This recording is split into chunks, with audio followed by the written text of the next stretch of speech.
আজকে আবার রান্নার ভিডিও নিয়ে চলে আসলাম। একটা নতুন রান্না, নতুন দিন নতুন রান্না। তা দেখি এটা কি করছি দেখুন। এটাতে ঘি দিয়েছি আমি।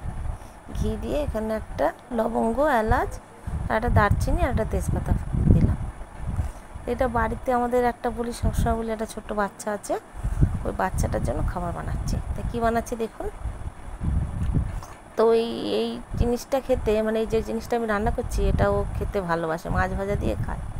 আজকেও পমফ্লেট মাছ ভাজা দিয়ে এটা খাবে। তা দেখুন, এইটাও ভাজা হয়ে গেল। এবারে আমি এর মধ্যে একটু ভাত দিয়ে দিলাম। যে ভাত আমি রান্না করেছি, রোজকার ভাত, সেই ভাতই ওখান থেকে নিয়ে একটু দিয়ে দিলাম। তো এটা মানে কি ফ্রাইড রাইস হচ্ছে, ওর জন্য কিছু দেবো না, একটুখানি চিনি আর একটু লবণ আর অল্প একটু ঘি, এটা করে দিলে না ও মানে খায় না, এমনিতেই খেতে চায় না, কিছুই খায় না ও। তাহলেও এটা করে দিলে, একটু শুকনো শুকনো ভাত, তো একটুখানি ঝোল টোল দিয়ে মেখে ভাত খাওয়া থেকে একটু শুকনো শুকনো ভাত খেতে বেশি ভালোবাসে, ওই জন্য এটা করে দেওয়া। আপনাদের বাড়ির বাচ্চাকে এটা করে দিয়ে দেখবেন, ভালোবাসবে, খেয়ে নেবে।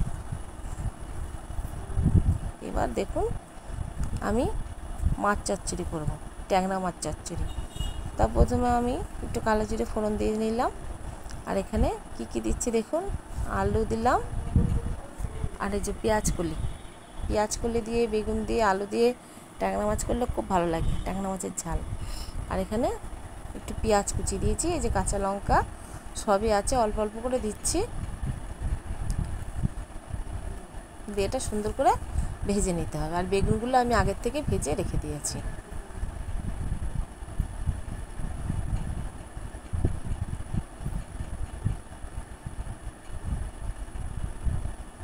এই দেখুন, ট্যাংরা মাছ ভাজা আছে, আর বেগুনটা বললাম ভেজে রেখেছি, বেগুনটা ভেজে রেখেছি। এবার সুন্দর করে এটাকে ভেজে নিতে হবে। তবে এই ট্যাংরা মাছ না, এই পেঁয়াজ কলি দিয়ে আর আলু বেগুন দিয়ে চচ্চড়ি করলে না ভীষণ ভালো লাগে। দেখুন আমার ভাজাটা হয়ে গেছে। একটু টমেটো কেটে দিয়ে দিলাম, যেহেতু আলুটা সেদ্ধ হয়ে গেছে, এবারে আমি টমেটোটা দিলাম। আর লবণ আর হলুদ পরিমাণ মতন দিয়ে দিলাম।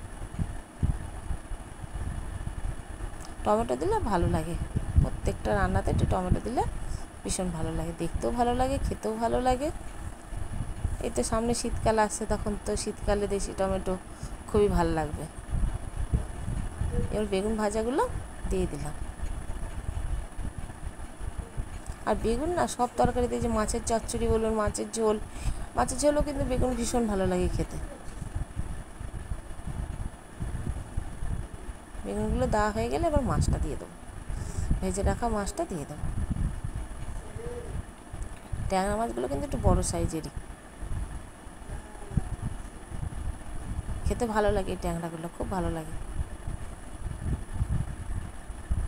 এবার সামান্য অল্প একটু জল দিয়ে দিতে হবে। জল দিয়ে একটু, মাছটা তো সেদ্ধ হবে, একটু ঢাকা থাক, জল দিয়ে দেবো। তা আছে কি রান্না হয়েছে দেখিনি তার মাঝে। এই দেখুন, সাদা ভাত, পার্শে মাছ ভাজা,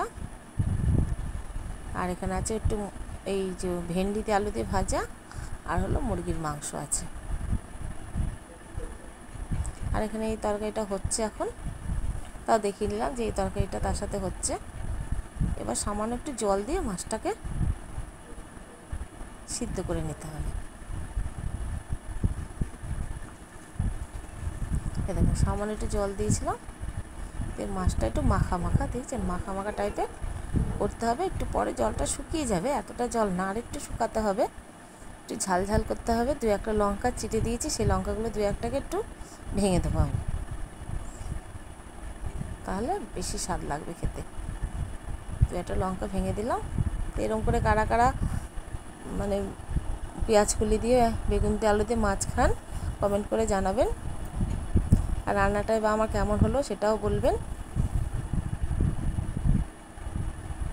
এবার আমাকে নামিয়ে ফেলতে হবে, হয়ে গেছে।